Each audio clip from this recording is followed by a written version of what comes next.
Spoštovani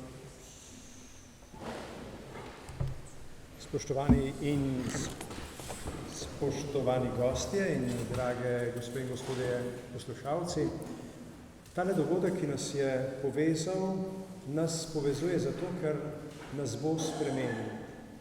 Prišli smo, kakršni smo prišli, odšli bomo drugačni. Kajti to, kar se je začelo s stvarjenjem sveta in kar nas pelje proti dovršitvi, je stalno spreminjanje, preobražanje. In neki dogodki v tej zgodovini preobraz pa so še posebej pomembni in o teh bomo spregovorili. Pozdravljam goste, monsignorja Milana Stipiča iz bodočega, oziroma že križevskega škofa, čeprav še ni posvečen, Davida Mourina, dr. Davida Mourina s Filozofske fakultete in pa avtorja knjige, ki jo bomo danes predstavljali, brata Jana Dominika Bogataja. Monsignor Milan je doma iz Bosanskega Novega in se je šolal potem še v Zagrebu, vstopil v grško-katoliško semenišče, križevaške škofije in študiral na Katoliški bogoslovni fakulteti v Zagrebu. Poleg rednega študija pa se ukvarja aktivno še s cerkveno glasbo vzhodnega obreda. Leta 2002 je bil posvečen v diakona, duhovnika 2003, leta 2007 je dobil naslov arhiereja in prevzel pastoralno skrb za grko-katolike v Dalmaciji. Od leta 2012 pa je bil župnik v Jastrebarskem v župniji preobraženja gospodovega spremenjenja. Tudi to je nekaj pomembnega. In ko je papež Frančišek sprejel odpoved monsignora Nikola Kekiča, je postal lansko leto Milan Stipič apostolski administrator križevske škofije. Od letos na praznik Marijinega rojstva pa je objavil, da bo monsignor Stipič posvečen za škofa. Posvečen bo kmalu, še dober mesec ali še slab mesec je do posvečenja, vendar pa ima že vse jurisdikcije in vodi že škofijo. In ena od pomembnih stvari, ki jo pa zdaj nekako uvaja novost tej škofiji, pa je samostan.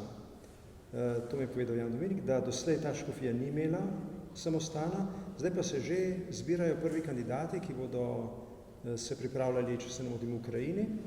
Potem pa se bo ta naša grko-katoliška škofija tudi nekako pomonašila.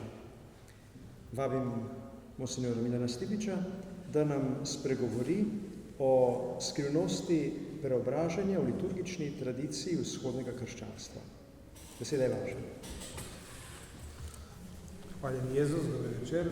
Evo, lijepo vas pozdravljam. Oprostit ćete mi što ne znam govoriti slovenski jezik, pa ću na hrvatskom jeziku govoriti večeras.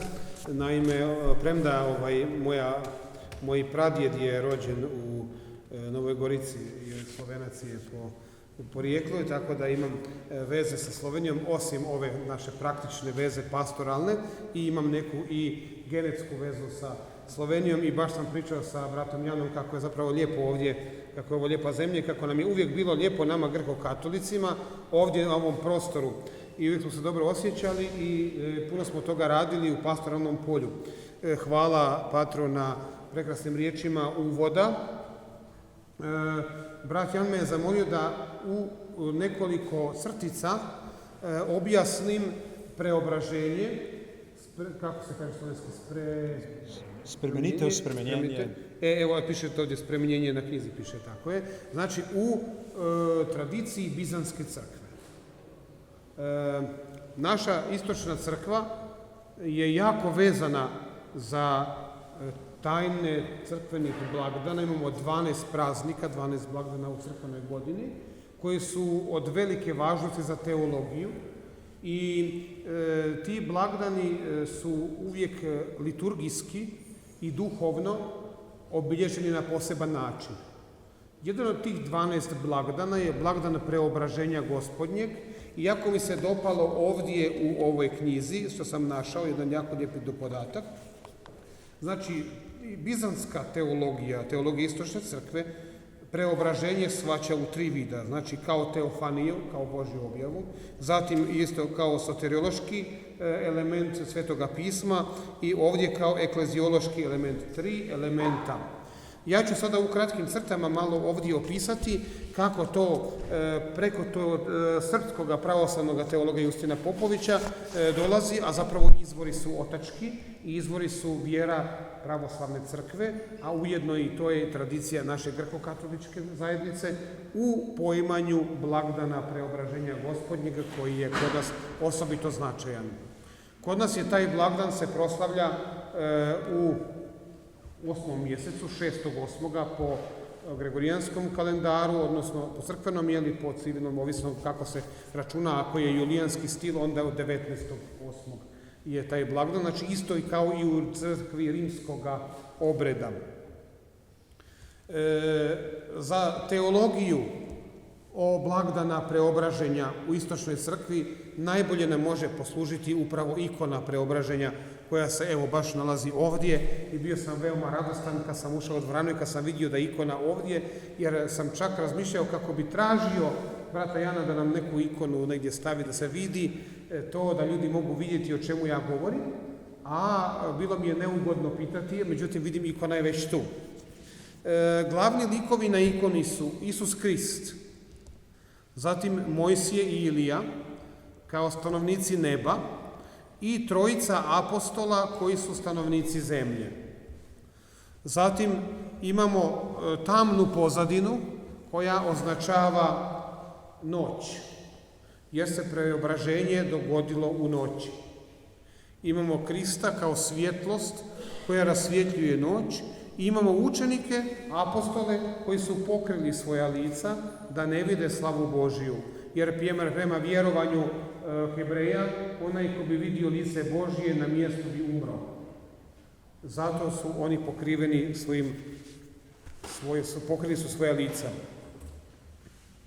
Kaže ovako, da ne bi muka Isusova na križu koja dolazi potpunosti razočarala i raslabila učenike, te da ne bi oni otpali od vjere u njega, on je prije svoje muke i stradanja htio pokazati tim istim učenicima djelomično slavu svoga božanstva. Zato uzevši sa sobom 3 učenika, Petra, Jakova i Ivana, izađe s njima noću na goru Tabor, na jedno brdo, i tu se preobrazio pred njima. Njegovo lice je zasjalo kao sunce, a haljine njegove su bile svijetle kao snijeg, kaže Sveto pismo. Pojavili su se tu i Mojsije i Ilija, veliki starozavjetni proroci. Vidjeli su to učenici, bili su zadivljeni. I Petar reče, Gospode, dobro nam je ovdje, hajmo ovdje sagraditi 3 sjenice. Ili kolibe, ili kućice, ili ne znam kako se na slovenskom kaže u Svetom pismu. 3 šatore. Eto. Znači, to je bila reakcija apostola Petra. Kaže, tebi jednu, Mojsiju jednu ili jednu. Dok još Petar i Mojsije govoraše, udaljiše se Mojsije i Ilija i sjajan oblak zaokruži Gospoda i učenike. I dođe glas iz oblaka, ovo je sin moj ljubljeni, koji je po mojoj volji, njega slušate. To je onaj teofanijski izraz u kojem Bog objavljuje sam sebe, jednako kao na krštenju u Jordanu. Tako da su preobraženje i krštenje 2 paralelna događaja sa istim sadržajem, sa sadržajem objavljivanja Boga. Boga Oca i Boga Sina. Čuvši ovaj glas, učenici padoše ničice na zemlju kao mrtvi i ostaše tako ležeći u strahu, dok im Gospod ne priđe i ne reče im ustanite i ne bojte se, kaže Evangelije po Mateju 17. glava. Zašto je Gospod uzeo samo 3 učenika? Zašto nije uzeo sve? Crkvena predaja istočne crkve kaže da je tada Krist već znao za Judinu izdaju. Da je uzeo 11, a samo Judu ostavio ispod podnožja brda, onda bi mu dao još jedan dodatni povod za njegovu izdaju. Tako da je izabrao samo trojicu, jer kaže Sveto pismo i Mojsijev zakon da na riječima 2 ili 3 svjedoka počiva istinito svjedočanstvo. Ako su njih trojica bili tamo, oni predstavljaju svjedočanstvo koje nitko ne može opovrgnuti. Isto tako ova trojica učenika, Petar, Jakov i Ivan, simboliziraju 3 vrline. Petar simbolizira vjeru, jer je on iskazao prvi vjeru u Krista kao Bogo čovjeka.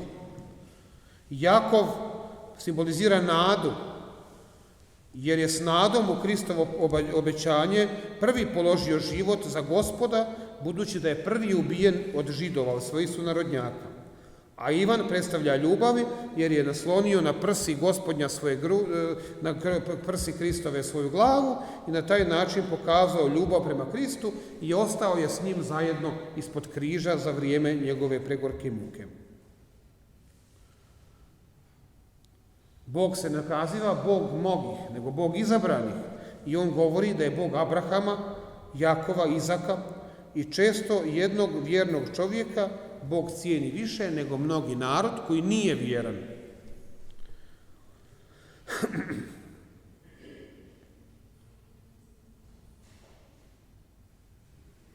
Bog je puno puta više slušao vjernoga Iliju nego cijelo kraljevstvo nevjernoga Ahaba. Zbog molitava jednog čovjeka Bog je spasavao gradove i narode. To je simbolika izabranih ljudi koji su vidjeli njegovo preobraženje na gori. Zašto se preobrazio na gori, a ne u dolini? Da bi nas naučio 2 vrlinama. Ljubav prema trudu, prema žrtvi i prema bogospoznaji. Jer penjanje na visinu zahtijeva trud. I mi svi znamo kada u Sloveniji je često običaj planinarenje na planine. I ljudi jako rado hodaju. Ja kad sam bio župnik u Radatovićima u Žumberku, tamo to je Bela krajina tamo blizu i tako, jako puno Slovenaca je išlo na planinarenje. Naši su bili lijeni, ništa, samo sjede doma, a Slovenci hodaju sa štapovima. To je trud, znači za zdravlje, za svjež zrak, za nekakvu osamu gdje će čovjek u samoći moći razmišljati, rasteretiti svoj svoje srce, svoje misli. I u takvim trenucima Bog progovara. Bog zahtijeva samoću da bi mogao progovoriti čovjeku.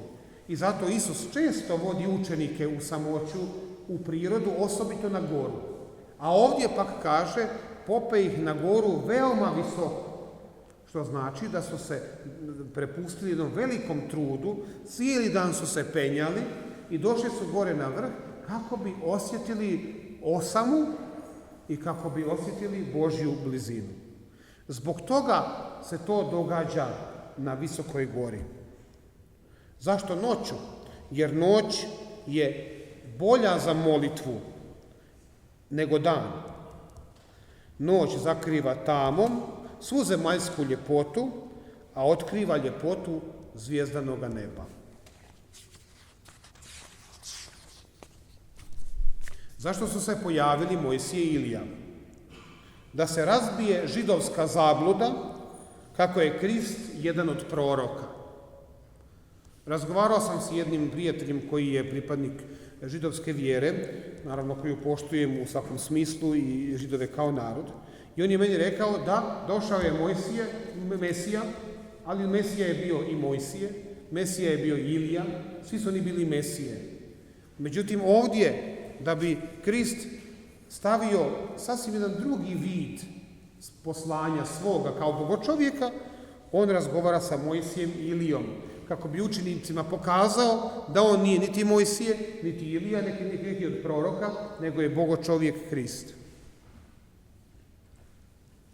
Oni se javljaju zajedno s Kristom, ali kao njegovi sluge.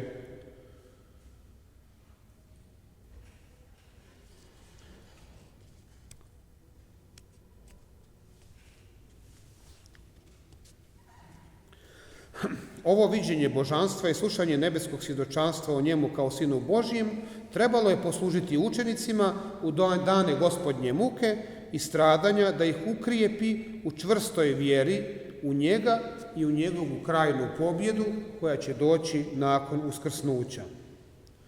Gora Tabor simbolizira i uzvišenost crkve Kristove. Ona će biti postavljena iznad svih i u posljednja vremena i k njoj će doći svi narodi. Ovo proročanstvo donosi se na crkvu, misli se na crkvu Kristovu.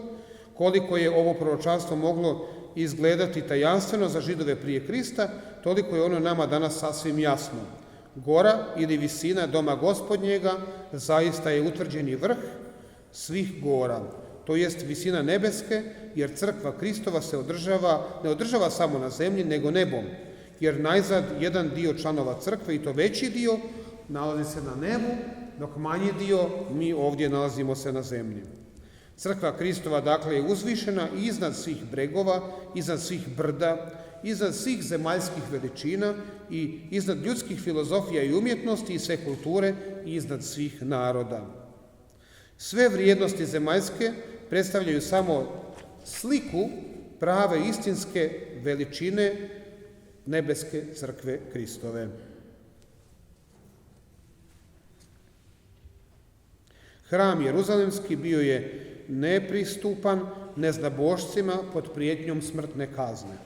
Crkva je pak od početka pozvala sve narode na zemlji, poslušna zapovjedi Gospodnjoj, koja kaže: idite i učinite mojim učenicima sve narode. I treća, najvažnija stvar, a to je preobraženje kao slika nas i našega odnosa prema Bogu, nam govori da kao što je Krist na gori Tabor preobrazio sebe i pokazao svjetlost i ljepotu, tako da mi, griješni i slabi ljudi, u našem kršćanskom životu također od krštenja do smrti činimo proces preobraženja. Naime, stvoreni smo izvorni kao slika ili ikona Boga stvoritelja, u savršenstvu, u ljepotu i u bogolikosti. Kaže Dostojevski da kada bi čovjek vidio ljepotu Adama prije pada u grijeh, da bi odmah umro od muke i žalosti kad bi vidio što je izgubio.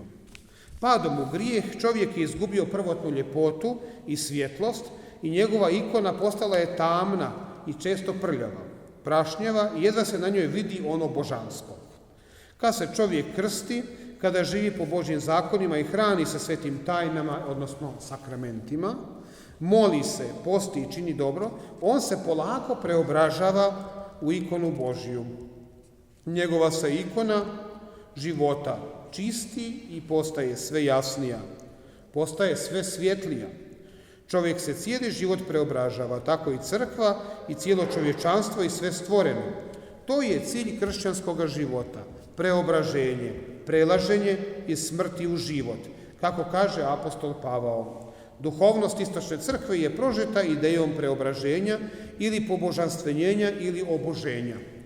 Taj dio ste vjerojatno čuli, mnogi poznajete onu tehniku izihazma u kojoj čovjek, kršćanin, moleći Isusovu molitvu, Gospod Isuse Kriste, Sine Božji, pomiluj me grešnoga, i vršeći praksu koju je dobio kao zadatak od svoga duhovnika, pomalo preobražava najprije svoj intelekt, nakon toga i svoje emocije, srce i dušu, i tako se prilagođava metodi, načinu shvaćanja i gledanja na svijet Isusa Krista. I onda, kad iščisti svoje strasti, svoje padove, svoje grijehe, onda dolazi do one faze koju je rekao apostol Pavao: više ne živim ja, nego sada Krist živi u meni. Na taj način čovjek se vraća u svoju prvu božansku bit, ponovno postaje Bogu sličan, preobražava se iz smrtnog ponovno u božansko biće. Tu je naravno presudna sveta Euharistija, kroz koju se naša krv miješa sa Kristovom krvlju i naše tijelo se sjedinjuje s Kristovim tijelom, tako da na taj način postajemo jedno biće sa Kristom.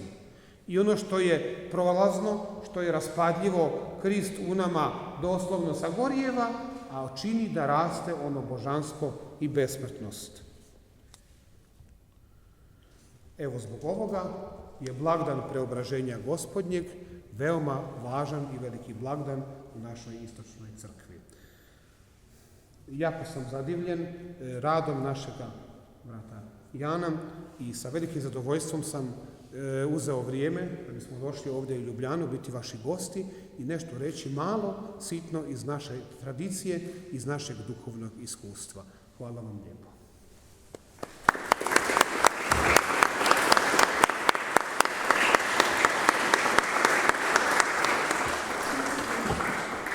Če čisto na kratko povzamem še v slovenščini, tudi zato, da se bomo bolje zapomnili celoto. Vzhodna cerkev zelo poudarja Gospodove praznike, eden od 12 je ravno praznik Jezusovega spremenjenja, ki ga obhajajo na isti datum kot v katoliški cerkvi. Veliko pove o prazniku ikona, ki je tukaj pred nami, na kateri vidimo Jezusa z Mojzesom in Elijem, spodaj pa ležijo pravzaprav trije učenci. Dogaja se na temnem ozadju, torej po noči. Jezusova luč pa sveti v tej noči, apostoli pa skrivajo svoj obraz pred to lučjo, ker se bojijo prevelike svetlobe, kot Mojzeski si je zakril obličje in kot so se zakrili obličje pred Mojzesom. Učenci so bili povedeni na goro, da jih Jezusovo trpljenje, ki ga je čakalo, ne bi strlo, zato jim je pokazal del svoje slave. Zakaj je vzel samo 3 učence, ne pa vseh? Ker je vedel za Judovo izdajstvo, torej ne bi mogel pa pustiti samo enega spodaj. Vzel je pa 3, ker so 3 potrebni nekako da se vse skupaj izve na podlagi 2 ali 3 prič. Torej, če so 3, to zadošča. 3 tudi ponazarjajo 3 vrline, Peter vero, Jakob upanje in Janez ljubezen. Zakaj so šli na goro? Zato, da nas Jezus nauči ljubezen do napora in do samote. Zakaj po noči? Ker je noč primernejša in boljša za molitev pod zvezdnim nebom. Zakaj Mojzes in Elija? Zato, da se razkrije judovska zmota, da Jezus ni samo eden od prerokov, postavodajalcev, da ni enak Mojzesu in Eliju, ampak da sta ona ta njegova služabnika, da je on bistveno več kot bogočlovek.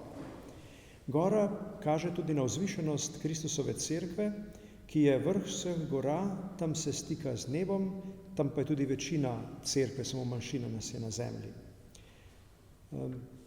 Spremenjenje kot praznik je tudi slika, ikona našega odnosa z Bogom. Kot je Kristus pokazal to svojo preobrazbo, tako se dogaja preobrazba v našem življenju. Človek, ki je ikona, podoba Boga, se je umazal s svojim grehom, torej ta ikona je izgubila sijaj in je vsa umazana, zdaj pa se prek zakramentov in dobrega življenja počasi čisti in se dogaja prehod iz smrti v življenje. To je ta sprememba, ki jo tudi imenujemo kot theosis, pobožanstvenje, ko zaživi Kristus v človeku, ko se človek vrača k bogopodobnosti. To je isto, kar je govoril tudi apostol Pavel, da po krstu se živi v novem življenju.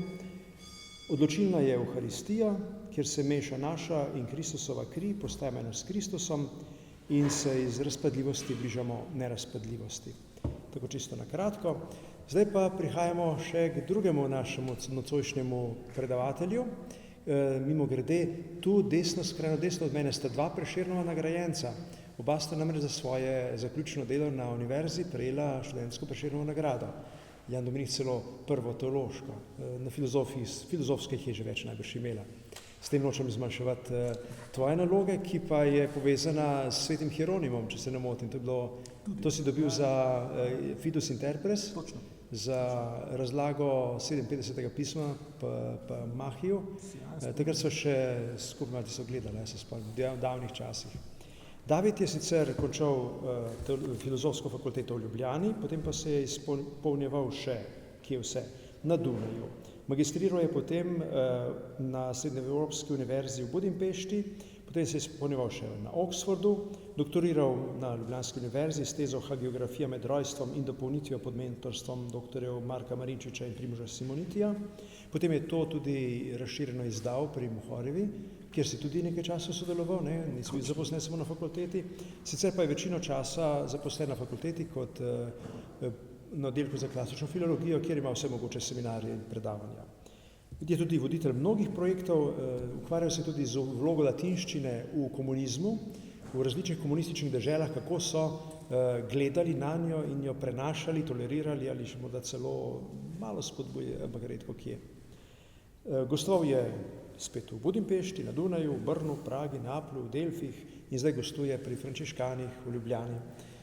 Damo mu besedo, da bo spregovoril o konceptu metamorfoze v antični poganski književnosti. Najlepša hvala, Miran, za to prijazno predstavitev. Pa hvala za vabilo. Predvsem pa hvala vsem vam, da ste prišli v takem velikanskem številu. Ta mesec sem bil na neki konferenci in sem se naučil, da v času korone štejemo za nabito polno dvorano tisto, kjer je približno 20% stolov zasedenih. Se mi zdi, da je to prvič, da Logosova knjiga pred 3 nabito polnimi dvoranami doživi eno takole predstavitev. Če gremo zdaj v metamorfoze v antiki, terminologijo poznate, skratka grška beseda metamorfosis pomeni spremenjenje, spremenitev. V latinščini ima primerljiv pomen beseda transfiguratio ali pa tudi včasih mutatio. Če gremo na nekoliko ožjo zamejitev, so metamorfoze nek poseben tip mita, zlasti razširjen v antični Grčiji, kasneje seveda tudi v rimski literaturi. Najdemo 2 osrednja tipa teh metamorfoz. Prvi so začasne metamorfoze, začasne spremenitve bogov. Vsi poznate te zgodbe o Zeusu, o njegovih erotičnih eskapadah, ko se vedno spremeni v določeno žival in tako naprej in tako naprej. Druge, ki so pa za nas mogoče v tej točki bolj pomembne, so pa trajne preobrazbe, trajne metamorfoze ljudi v živali, v rastline, v kamne, v vodo, v pokrajino in tako naprej. Ta drugi tip je pa ta metamorfoza, ki nas v tej točki zanima. O izvorih vsega tega vemo zelo malo. Skratka, to je nekaj precej nedostopnega, bi rekel, znanstvenemu raziskovanju. Vemo pa, kje se ta stvar prvič pojavi v literaturi, pri Homerju. Pri Homerju, se boste spomnili, je ta zgodba v Odiseji, ko pridejo Odisej in ti njegovi tovariši k čarovnici Kirki in jih ona spremeni v prašiče. To je v bistvu prvi tak literarni pojav tega fenomena, ki ga bom zdaj mogoče kar prebral, ker je zelo kratek v tem očarljivem Sovretovem prevodu, tako da boste imeli nekoliko okusa. Takole reče, skratka, pridejo k Kirki, kadar ponudi pijačo možem in vsi so izpili, s protom ošvrkne jih čarnim, nato pa zapre v svinjake. Kajti imeli so svinjske glave, pa glasi in ščetine, sploh zunanjost vso, le ostal jim je prejšnji. Žalostni ti poslej sedijo zaprti po kotcih, Kirka pa vsuje jim žira, drnul in želoda v korita, pičo, ki stalna je hrana prašičem na zemlji ležečim. Ena imenitna Sovretova zgodbica v njegovem slogu. To je nek, bi rekli, začetek tega pojava v književnosti, o kateri govorimo. Pojavi se pri Odiseji še, recimo, tista znamenita metamorfoza fajaške ladje v kamen. Skratka, imamo enih par teh reči, ki pridejo. Če bi skušali potegniti neko rdečo nit med temi metamorfozami, bi verjetno ugotovili, da so te metamorfoze hkrati izraz Božje moči, skratka izraz tega, da božanstvo deluje, pa neke vrste svarilo. Tukaj je vedno nekaj, bi skoraj rekli, zloveščega. Potem pa ta žanr eksplodira. Ogromno metamorfoz dobimo v času helenizma. Okrog Aleksandrije, tam se pojavijo avtorji kot recimo Nikander, pa potem Boj, ogromno zgodb o ljudeh, ki se preobrazijo v rastline, v živali, v predmete. Jasno, glavna zbirka, glavni tekst, ki ga pa seveda vsi poznate, je pa Ovidij. Ovidijeve metamorfoze so pa najbolj obsežna, bi rekli, najbolj tudi imenitna, literarno dognana zbirka približno 250 metamorfoz, ki potem pomenijo po Ovidiju neke vrste, bi rekli, zakladnico motivov za evropsko književnost, za evropsko umetnost.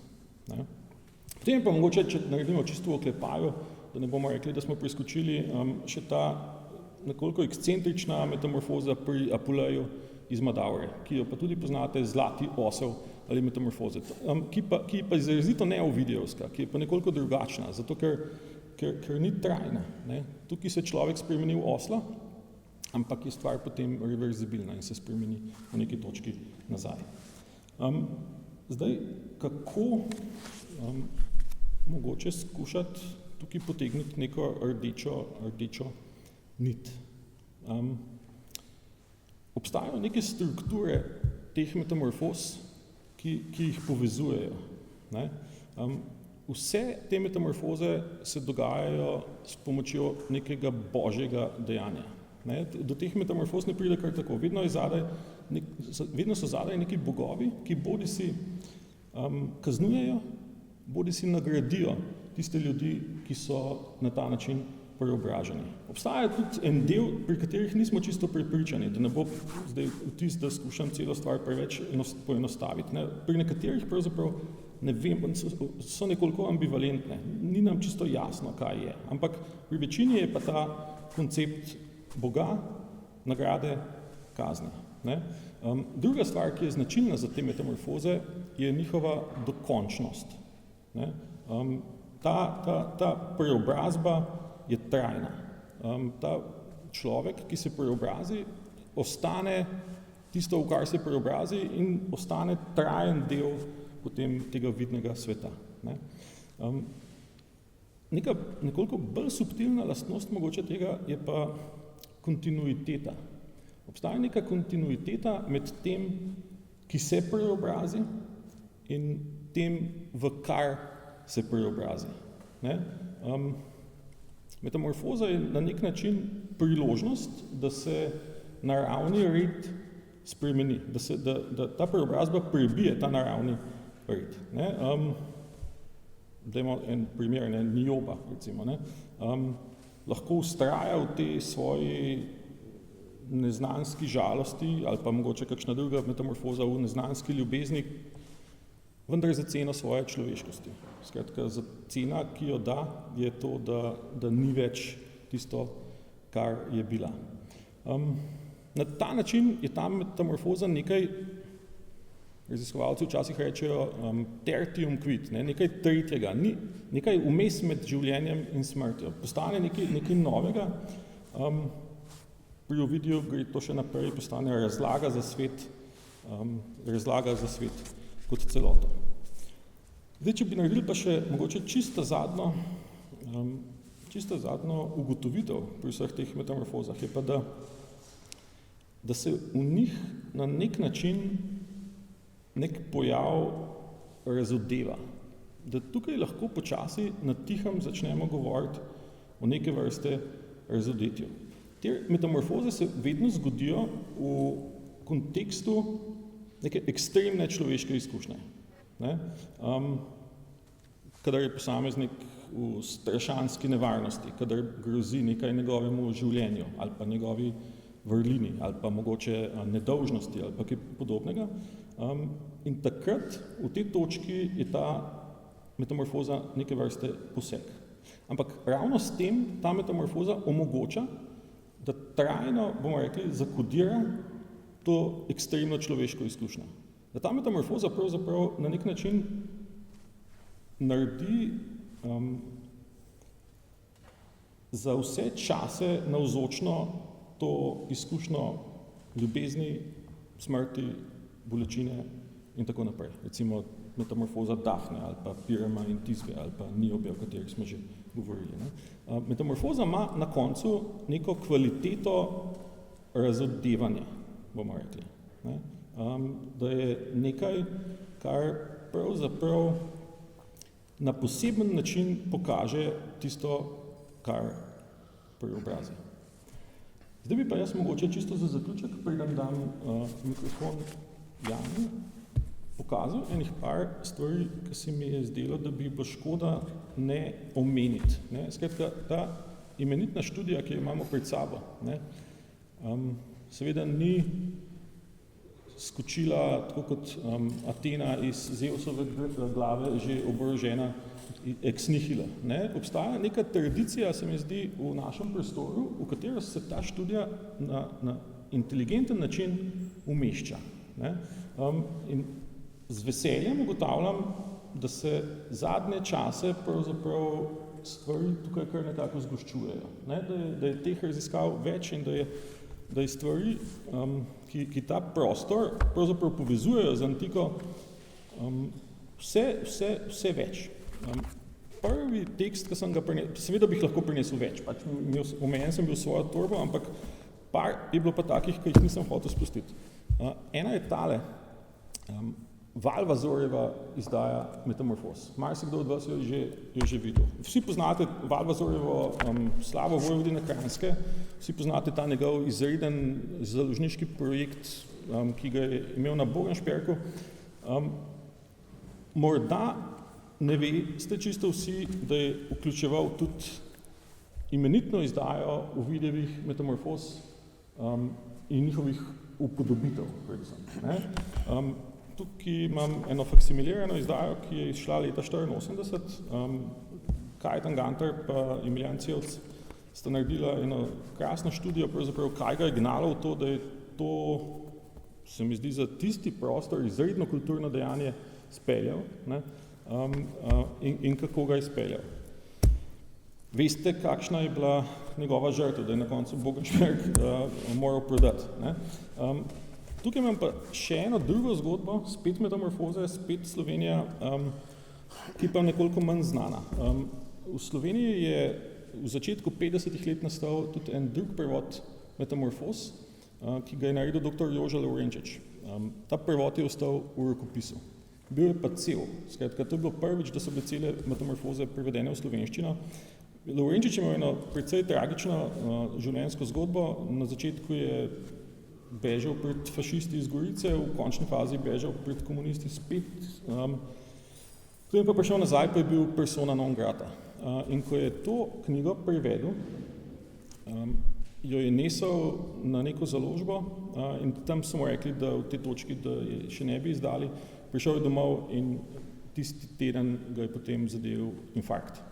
In je potem ta tekst obležal v rokopisu, ki se je pa zadnja leta našel in ga zdaj počasi spet izdajamo. Tako da zdaj imate pravzaprav zadnja leta možnost brati te Metamorfoze ne samo v latinščini, ampak tudi v prevodu. Naslednja pomembna postaja je Gantarjev prevod Metamorfoz. Ne?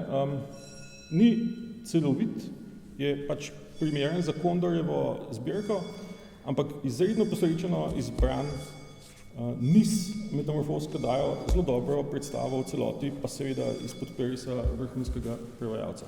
Zadnja leta, s tem pa končujem, pa nastaja še en nov prevod izpod perisa Barbare Šegačih. Prve 3 knjige so že izšle pri založbi Modrjan, čeprav slišim, bojo druge 3 knjige zelo kratkem izšle pri založbi Slovenska matica. To pomeni, da ko bojo te zunaj, so pa že izšle tudi od 7. do 15. v reviji Curie. Ko bodo te zunaj, boste imeli možnost kompletno Ovidijevo zgodbo prebrati in to vam bo dal sjajno podlago, da boste brali tudi tole knjigo, ki jo danes predstavljamo, kar pa mislim, da je zdaj izhodišče našega naslednjega govorca.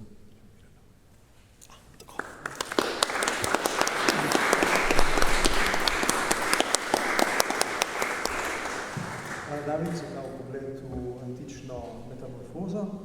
Zdaj pa bom jaz skušal biti malce bolj glasen, mikrofon pa predajam Janu Dominiku in ga sprašujem najprej, kako sploh in zakaj in odkot sploh to zanimanje za Metamorfoze, kaj se je spremenilo? Tudi v svojem imenu bi se najprej rad zahvalil predvsem vsem, ki ste si v teh težkih razmerah vzeli čas in drznili prideti, da mogoče ta večer preživimo ne le ob tej knjigi, ampak predvsem ob tej temi, ki pa se mi zdi, da je intrigantna ali pa da ima kaj zapovedati. Ta knjiga je v bistvu nastajala 3 leta v 3 različnih državah.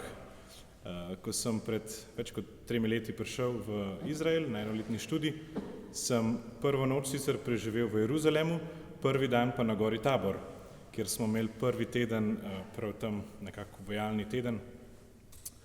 In me je že takrat ta gora fascinirala. Prav bolj ta znanstveni vidik ukvarjanja s to tematiko se je pa potem začenjal tekom študija, prav tam v Jeruzalemu, ko sem v bistvu se ukvarjal v prvi vrsti s Svetim pismom. Naši bratje frančiškani imajo tudi tam svojo fakulteto, ki je poleg Rima edina specializirana za Sveto pismo. In tam sem se prvič srečal s tem svetom te tako znanstvene oziroma akademske eksegeze, se pravi razlage Svetega pisma. In ko sem tam že kar hitro slišal od kakšnega profesorja, kako omalovažujoče govori o patristični eksegezi, se pravi o načinu razlage svetih očetov, je to meni v bistvu sprožilo pravzaprav nekakšno hermeneutično spraševanje, se pravi, hermeneutika pomeni je veda o načinu razumevanja, načinu razlaganja.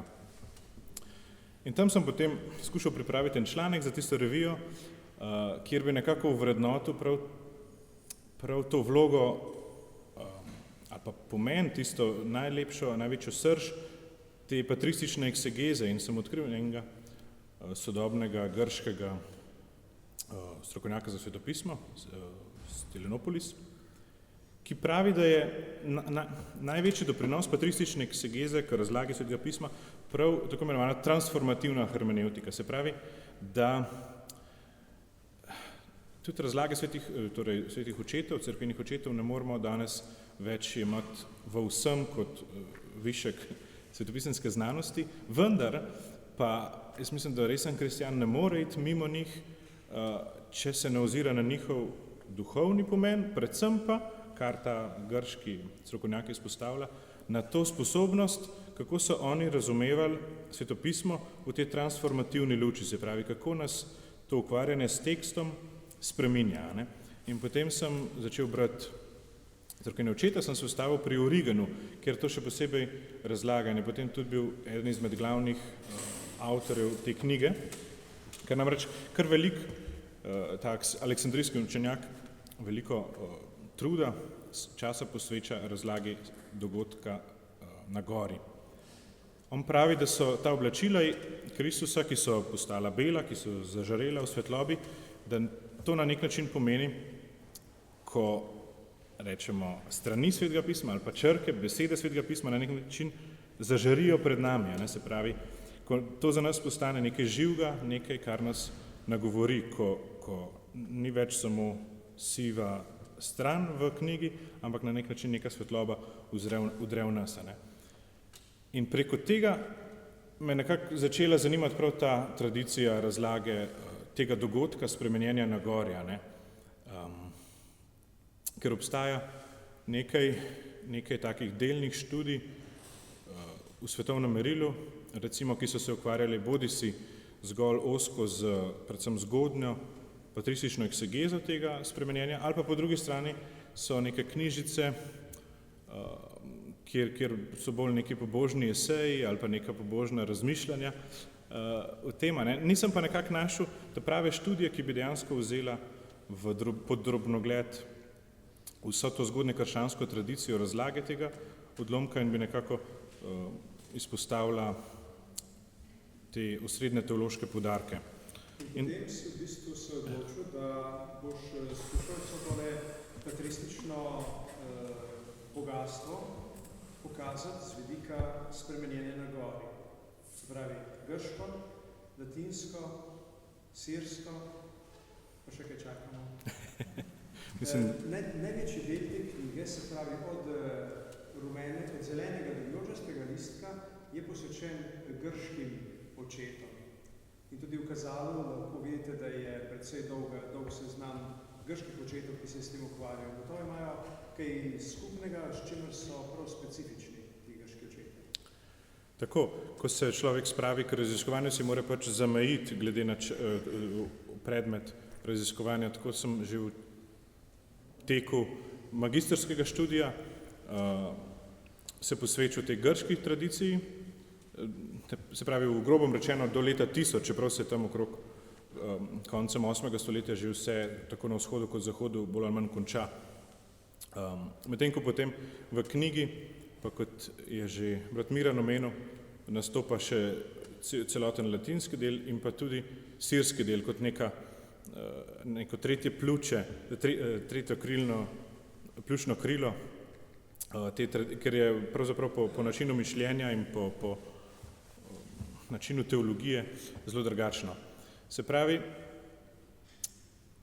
kot je že oče Milan povedal prej, je za bizantinsko tradicijo prav spremenjenje ena izmed osrednjih skrivnosti in zato imamo tudi ogromno teh avtorjev, začenši že tam z apokrifi in to ob novo zavezno literaturo, kar potem sestavlja drugo poglavje te knjige, potem pa z vso grško tradicijo, od Irineja Lionskega pa vse tam do Leona VI, ki je bil bizantinski cesar v 9. stoletju, ki je verjetno za Konstantinom bil skoraj edini cesar, ki je tudi kot v vlogi cesarja v Hagiji Sofiji v Konstantinoplu imel govore, torej religiozne govore.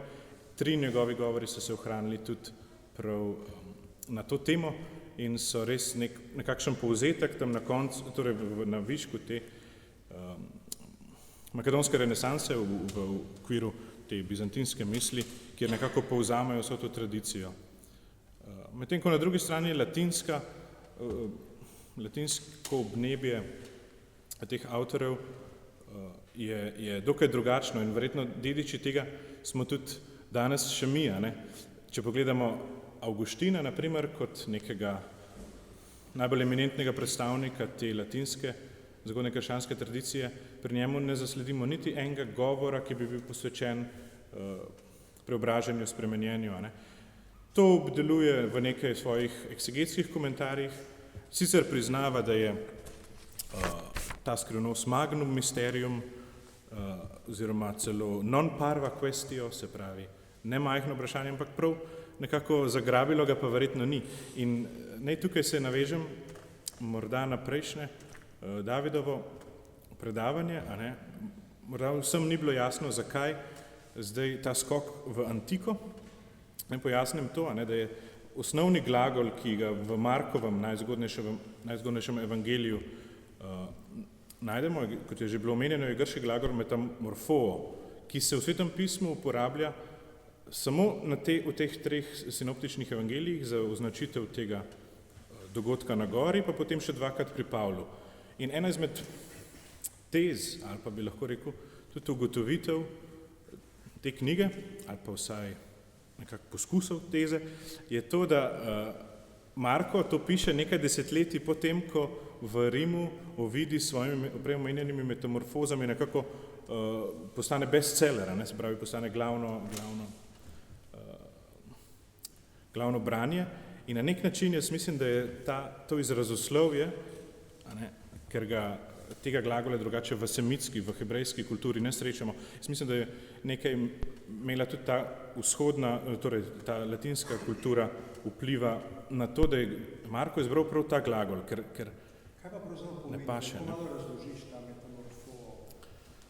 Meta je predlog, morfej je pa zelo splošen koncept v grščini, ki pomeni oblika, lik, poznamo to že iz filozofije in na nek način pomeni, meta pomeni bolj kot onkraj, v tem primeru meta kot zamenjati, se pravi zamenjati obliko, preoblikovati, zato tudi naš slovenski pojem verjetno ni najbolj ustrezen, ker Slovenci imamo tudi v uradnem misalu in tako naprej v liturgični tradiciji pojem spremenjenje, spremenitev, kar bi ustrezalo grškemu glagolu alojozis, kar ne izrazi prav tega, kar je verjetno Marko hotel tudi povedati, da je bil ta dogodek nekaj tako posebnega, da je moral poseči, kot je Marko tudi znal, po po nekih vzorih, tudi mogoče poganske literature, ki je bila prav v tej čudežnosti ali pa v tej presenetljivosti zelo dobro, zelo razvita, ne? In zato, da je lahko Marko izrazil tisto izkustvo, ki je neizrazno, vendar pa ga moramo z nekimi črkami zapisati, se je verjetno naslonil tudi en delček na to tradicijo. Se tudi Ovidijo uporabil grško tujko v latinskem svetu, mi pa smo prevedli, bilo res nenavadno, če kajti Jezusova metamorfoza. Ampak hrvaška tradicija pa in jugoslovanska pa ima preobraženje. Da je to, ta preobrazba več pove, kot pa spremenitev.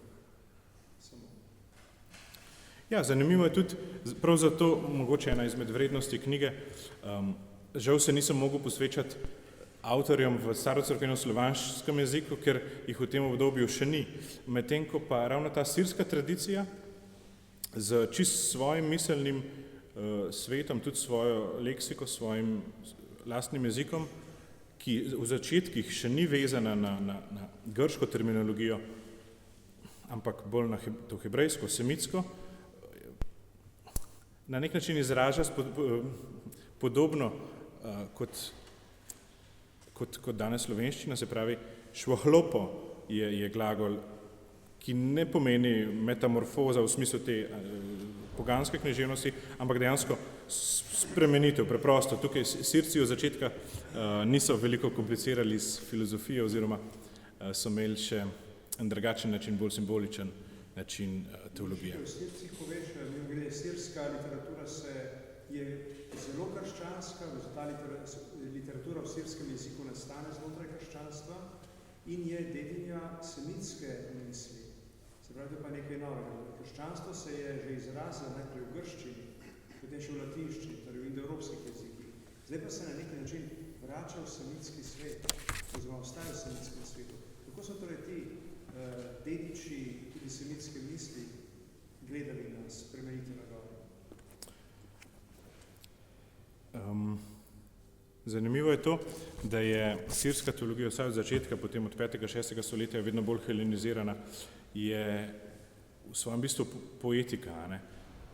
Ko še ni bila okužena v narekovajih z recimo aristotelsko filozofijo, ampak predvsem nekako opisuje tudi recimo literarna zvrst, v kateri večinoma teh besedil v sirskem jeziku se imenuje memre, kar pomeni nekakšen govor v verzih. Torej te škofje, duhovniki, tudi recimo Efrem Sirski, ki je bil diakon, ko so imeli te govore, so to v nekakšnih največkrat 12 zložnih verzih in potem lahko preberemo vsaj nekaj za en vtis, recimo en veliki, mogoče za Efremom Sirski, največji sirski avtor, Jakob iz Seruga, piše takole, par verzov za občutek. Ni bil spremenjen iz nečesa, da bi postal nekaj drugega. Spremenjen je bil v očeh apostolov, obenem ostajajoč brez spremembe, kot je bil. Pisano je, da se je spremenil v njihovem pogledu in ne v svojem, ampak zanje, da bi namesto nečasti videli veličastvo. On je, kot je, luč in sin, sijaj, svetloba in veliko sonce pravičnosti. Nobena sprememba ali pretvorba ne vpliva nanj, ker je včeraj, danes in na veke isti. Tukaj vidimo, da želi izraziti eno drugo misel. Ne? Spremenjen je bil v očeh apostolov, a obenem ostajajoč brez spremembe. Se pravi, tudi tukaj vidimo na nek način eno drugačno hermeneutiko. Ne gre za tisto zunanjo objektivnost, kjer bi bil poudarek zgolj na tem nekakšnem filmskem zapisu tega dogodka na gori, kaj se je tam dejansko zgodilo, kako je bilo to vizualno videti, ampak pravi Jakob iz Seruga, spremenil se je v očeh apostolov. Se pravi, jaz mislim, da s temi poudarki se tudi ta skromna študija je nekak sad, lahko rečemo, sodobnega pristopa k raziskovanju, ne? Kjer v prvi vrsti, na nek način lahko tudi fenomenološko ali pa v prvi vrsti, gledamo na to, kako so ljudje, ti avtorji to sami dojemali, ne, kakšno je bilo tisto njihovo izvorno religiozno izkustvo, pa mogoče 500 leti kasneje po samem dogodku, ampak kakšna je tista izrazna moč, ki so jo hoteli posredovati naprej, ne, da se je spremenil v njihovih očeh. In se mi zdi to en lep poudarek tudi, morda če za nas, ne, ena izmed glavnih poant te knjige je ravno v tem, da bi se, ko zremo to skrivnost spremenjenja, tudi sami preobražali v tem, da bi videli globje, da bi videli v bistvu stvari, da bi videli to, kar gre tudi onkraj tega vidnega, a ne, da bi v naših očeh prvič svoje bližnje, drugič svoje življenje, tretjič so stvarstvo, realnost okrog nas, videli dejansko, kot je to na ikoni, z božjimi očmi, a ne? Da ne gledamo več od zunaj, ampak od znotraj, ker tudi ta svetloba na Kristusa ni padla od zunaj, ampak je prišla iz njega. Ne? Torej, Jezusu se ni bilo treba spremeniti zaradi njega samega, ampak se spreminja zaradi učencev, ki pa se potem tudi spremenijo.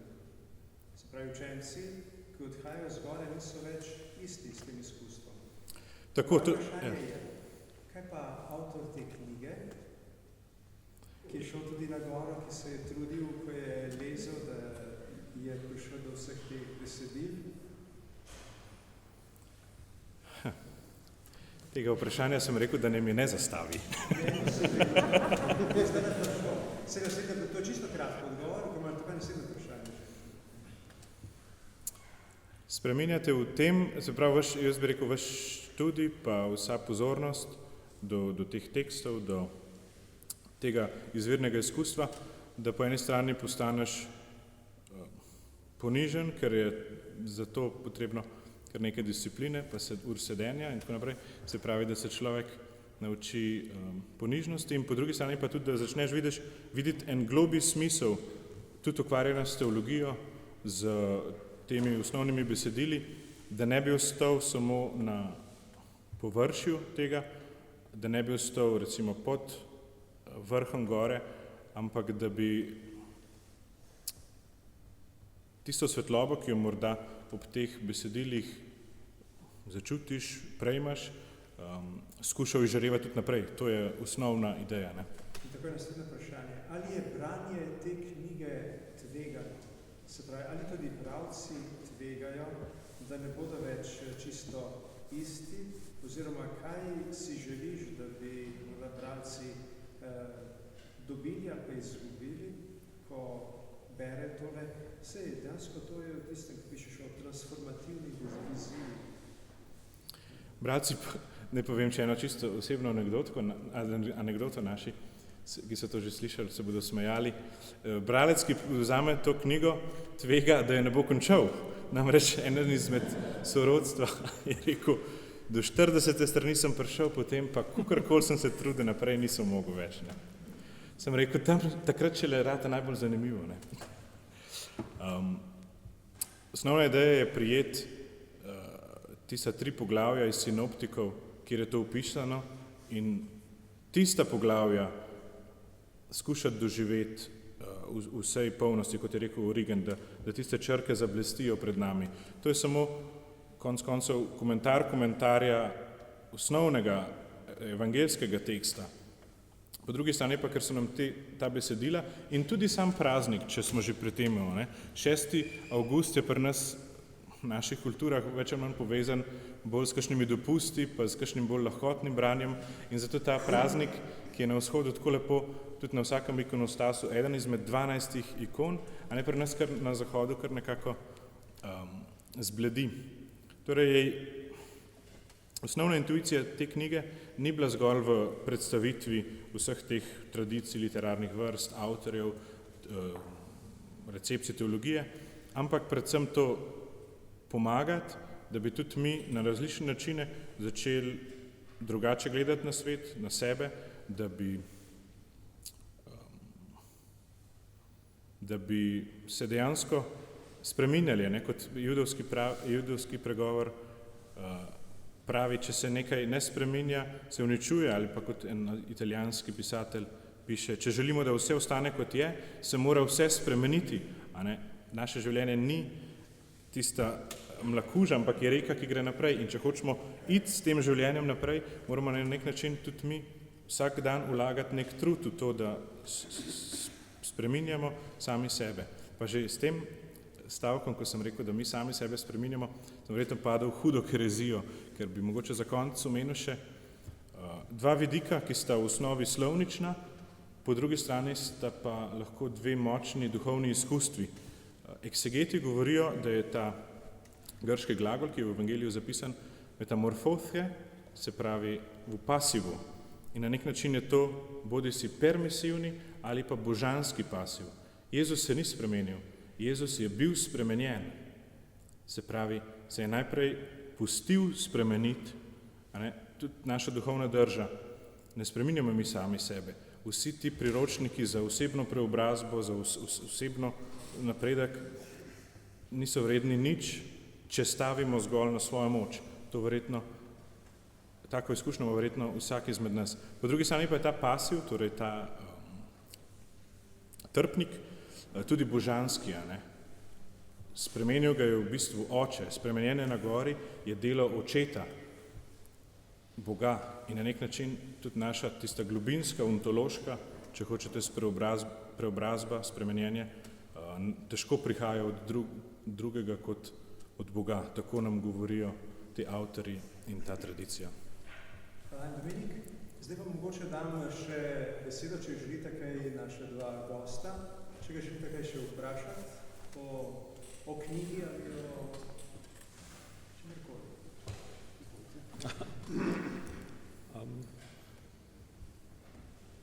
Čisto iskreno, koliko časa je nastajala? Koliko časa je nastajala, čisto iskreno, ker je ogromno dela, pa mlad avtor. Me res zanima, kdaj se je ta proces začel. Mladost pri tem pomaga, ker človek še nekaj moči, pa nekaj zic ledra. Torej v jeruzalemski popoldnevi so bili poleg ekskurzij in ostalega bolj ali manj v knjižnici École Biblique, v gostoljubju dominikancev, predvsem v gostoljubnosti njihove izjemne knjižnice. Potem se je to nadaljevalo tukaj v Ljubljani, ko sem moral pripraviti eno formo za tudi magistrsko obliko, se pravi magistrsko delo. Ta latinski, sirski del je pa nastajal pravzaprav lani ob študiju v Rimu, zopet v gostoljubju bogatih rimskih knjižnic, kjer je tak študij sploh mogoče. Do teh tekstov, ki so za nekatere sem moral konzultirati celo same rokopise srednjeveške. Potem nekateri nimajo večina nima pravih izdaj. Redki so v nekih takih nam dostopnih izdajah, potem pa še jezik, potem pa še literarne oblike, kontekst, tako da se pa človek veliko nauči ob tem.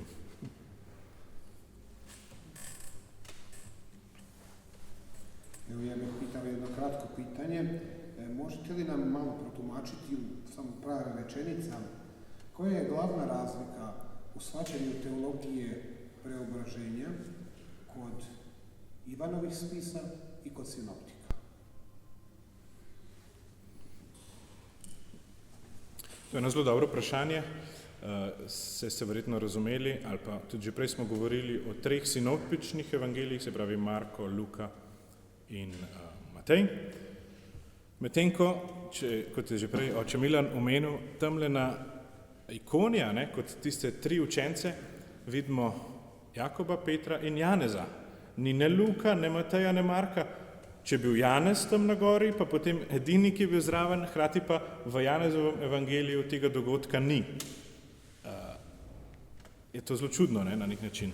Tudi če današnja eksegeza pač Janezovemu evangeliju pripisuje vsaj avtorstvo nekih njegovih učencev, če se ne prav njemu. Eksegeti dajo na to dilemo različne vprašanja, različne odgovore. Na nek način je Janezov evangelij ves v celoti nek evangelij luči, evangelij svetlobe, Jezus je luč, Jezus razsvetljuje, po drugi strani pa tudi Janez omenja tisti prizor, recimo, ki smo ga poslušali ravno v ponedeljek za praznik Svetega križa. Kot je Mojzes povzdignil kačo, tako mu tudi jaz povzdignem, se pravi, da je pri Janezu trpljenje na nek način proslavljenje, na nek način preobraženje, na nekem smislu je ta pasijo pri Janezu, ali pa Kristus tudi med pasijonom ni izmučen Kristus, ampak je tudi med pasijonom on, ki drži, ki nekako vodi tudi trpljenja, se pravi teologija slave in tako naprej. Tako da, to potem pa nekateri tudi se sklicujo na prolog, mislim, da je, ne bom tvegal vrstice, bil v očetovi slavi, medtem ko je zanimivo pa prvo Janezovo, ti se pa prvo Petrovo pismo pa noter je zapisano, mi smo pa videli njegovo slavo, Tako da je zanimivo, da je lahko tudi neke te petrinske tradicije že znotraj Nove zaveze našlo nek odmev od tega dogodka. Besedo dajem zdaj še publiki. Ima morda kdo še iz publike kakšno vprašanje za katerega koli od naših gostov?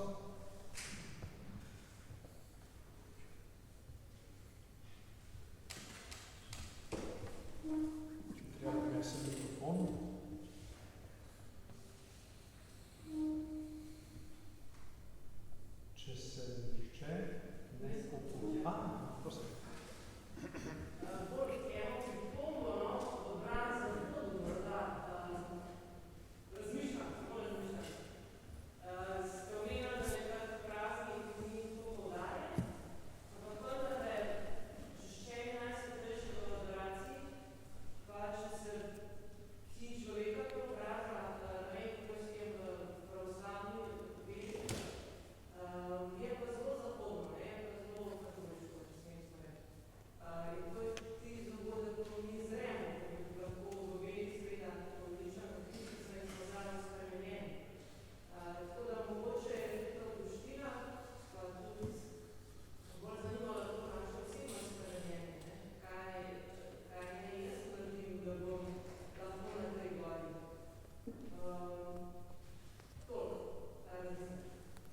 Hvala. Naj dodam še prav ta podatek. Torej, v zahodni liturgični koledar je bil ta praznik ustavljen šele leta 1456, papež Kalist III, in sicer ob zmagi nad Otomani pri Beogradu, če se prav spomnim. Že ta začetek praznika je nekako sumljiv. Je pa res, se strinjam, hvala za vprašanje. Tudi Avguštin, sem si tukaj izpisal, ima eno lepo misel, on pravi, nos in se transfiguravit, se pravi, da je Kristus nas vase spremenil, vase preobrazil. Jaz mislim, da moramo se zavedati, da po eni strani ta dogodek se že dogodil in bil zapisan v Evangeliju, na nek način smo že preobraženi, ker je tudi govori o naši prihodnosti, o tem, kaj bo pravzaprav naš konec. To je glavna misel vseh cerkvenih očetov, da tako telo, kot ga je imel Kristus tam na gori, bo tudi naše telo, če bomo mi vcepljeni v Kristusa. Na nek način je to že naš cilj, naša destinacija. Po drugi strani je pa, morda odgovorim z Origenom, on pravi, da je treba delati 3 stvari. Exercitia sapiencije, se pravi izvrševanje modrosti, pravilno življenje po modrosti, po pravičnosti, potem meditazione verbi Dei, se pravi premišljevanje Svetega pisma, ko prosimo Svetega Duha, da zažarijo tiste črke pred nami, in pa legis eius intelligentia spiritale, se pravi duhovno razumevanje njegovega zakona, se pravi vstopanje v duhovno življenje. Na nek način tam se družimo z Gospodom in vedno, ko se družimo z Gospodom, ne moremo oditi od njega, brez da bi bili spremenjeni.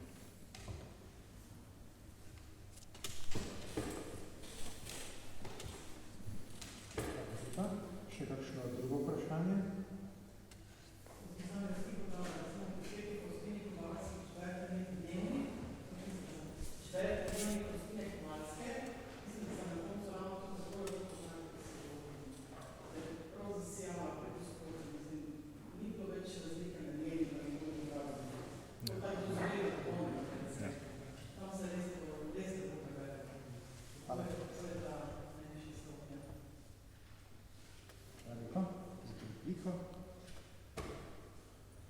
Sicer pa se v imenu organizatorjev, to je Logos in Teološke fakultete Univerze v Ljubljani in njenega inštituta za patristične študije Viktorinijanum, lepo zahvaljujem našim gostom, našega gosta, da sta prišla in nas obogatila še s temi vidiki iz vzhodne teologije in pa iz antike.